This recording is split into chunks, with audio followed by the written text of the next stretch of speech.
setting, of course, this year, like every other year, those goals went right out the window with this pandemic that we're in. So I've been diligently working with my clients who are primarily entrepreneurial women who have their own businesses to help them re-pivot and, well, I should say rebrand and pivot their business to get creative, as I know you have been doing with your personal business, bringing things online and really changing up your packages, because it's a different world. So what you planned on offering in January or was very successful last year, we are living in a different world, and it's more so now than ever. Is branding important, just to be yourself and let people know your authentic self. So that's what I've been doing with my clients, keeping myself busy. So not a lot has changed with me because I still work from home, maybe socially, because you know I'm very social, but that's about it. I know we haven't seen each other in person yet, but hopefully soon. And I'm so happy I'm going to be spending some time with you at the summit. You're going to be on a panel about branding, and you mentioned something about being authentic. Talk to us about some of the advice we might be hearing when women come to the summit and you'll be on that panel, and just how it ties into being authentic. So one of my favorite books, I'll drop a little tidbit here, is Donald Miller is the author. And as you know, I'm a huge Tony Robbins fan, and he's actually added him within the last couple of years to his business mastery program. I had discovered him prior to that. So I was thrilled when I saw that, you know, he's on the Tony Robbins team. So it's called Building a Story Brand by Donald Miller. And I love it. It's so simple, and it's a great guideline. It's actually the only book I require all of my clients to do before we work together in branding. And I created a 5-page PDF with questions around that.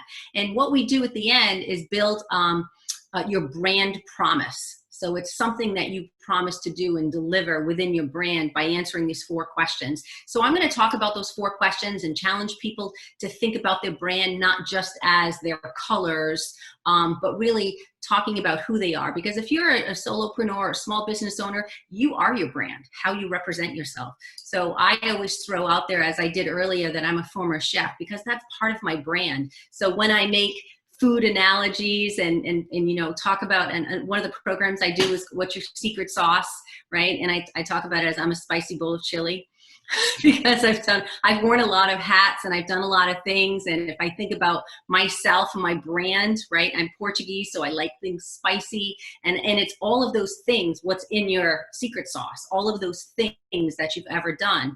So getting clear on that, then you can bring that and tie that into your brand and your business and how you represent yourself.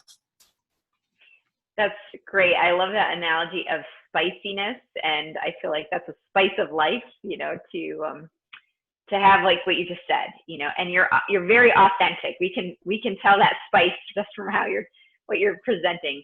So tell us, you're also involved in some other holistic things. I want to mention you're going to be coming out with a book soon, or co-authoring a book. And you also are part of something called Cloud9, which is meditation. So talk about some of those things that you're doing, especially right now where I'm big into self-care, and what those things, how they can be so helpful for people right now and what's going on. So thank you. So meditation, I've always been, as you know, Christy, you know that I'm a huge fan of anything self-care. In fact, over the years, I can recall you saying, what's your favorite spa? I'm looking for a new this, right? You would text me. Your resource, yep. And also, you know, having a joy list, having an ongoing list of 30 things that bring you joy, so you can refer to it in whatever that self-care is. But anyway, so I want to talk a little bit about meditation. So meditation has been a huge part of my life for many, many years. And I have been involved with this company for probably close to 7 years, but more so the last 2 years. They pivoted, and they are an online, it's Cloud9 online. They have an app called MediGrade. It's a medical grade meditation app. And I am VP of operations and chief of staff, and part-time, you know, just for fun, because one job isn't enough. And it's really exciting. And we have a clinical trial with Hartford Hospital. And right now we've been doing white labeling apps. And so really what we're doing is we're taking companies and offering this service for their employees. So it's a medical grade meditation, which is really cool, which means it's signed off by a doctor. And so that's really fun. That's really important to me. And I love being involved in something that, of course, is larger than myself and impacting many lives during this stressful pandemic that we're in. In addition to that, yes, I'm a part of one of 24 authors in a compilation book, which is called The Great Pause. This is actually the second time I participated in a compilation book. A few years ago, I wrote a chapter on branding, and it's a really, really fun project. And I decided to do it from a business perspective and talk about, I highlighted two of my clients, how, you find the rainbow and the silver lining in all of this, and to flip it around, because this great pause has had us all take stock, right? And do your own nails and dye your own hair and be home and cook your own meals and all that other stuff. And in the beginning, everybody complained, and how am I going to do this? Myself included, because I am so extroverted. But there were blessings. There were so many blessings within that. And so I decided to focus my chapter on the COVID-19 blessings. So for myself and for my clients, which is how I highlighted two clients and told a little bit about my story and how I pivoted my business during that time. So it's really exciting, and I know you're part of it as well. What is your chapter on? I know this is my interview, but I'm curious, what did you write on? Mine's on self-care. Of course it is. Okay. Yeah. Well, it's on self-care. And again, with that theme of, like you said, the great pause and pausing and just really taking this time to evaluate things. I love how you said that about, your clients, they are pivoting, or what I call being nimble, because we kind of had to quickly respond in a way, but with more like intuitiveness, because this hasn't really happened before. We didn't have, guidelines of what to do. And I say the same thing about self-care. It's really very individualized. So again, you're a holistic business coach. So we've talked about meditation. You talked about even your writing, and helping businesses pivot. I know you're also a Reiki master. So you seem to bring all of this together when you're working with clients. How do you find out for them what they need? Take us through a little bit that process. So when you're working with a client, how do you know what they need?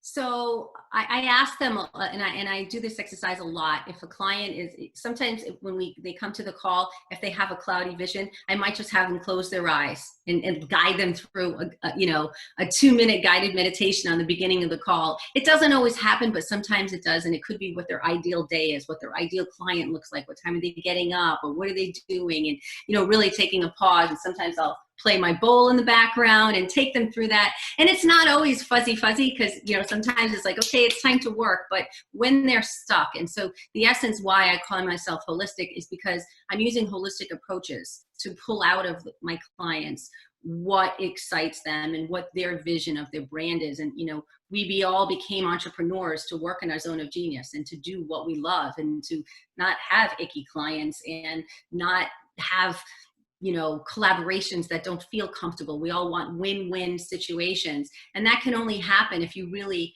dive deep and do what you want to do, not what you should do. So it's really, like I said, there's a lot of asking questions. There's a lot of listening. I read body language. I am intuitive as well. So I can tell when someone's, tell me about your packages. Tell me about what you're offering. And I can see if they're up and they're excited, or if they're slouching in the way they're talking in their voice. So I take notes. And then when I'm kind of poking them and putting their feet to the fire, I may pull out some of those things that didn't excite them, and tell me more about that. And so then they'll tell me about it, and then I'll say, so why are you offering this package when you don't even like it and you don't want to do it? And they're like, what? How did you know that? But really, they're telling me. I'm just reading their body language. So yeah. That's kind of the process. It changes with every person. No two clients coaching calls are alike, for sure. Sometimes they leave exhausted.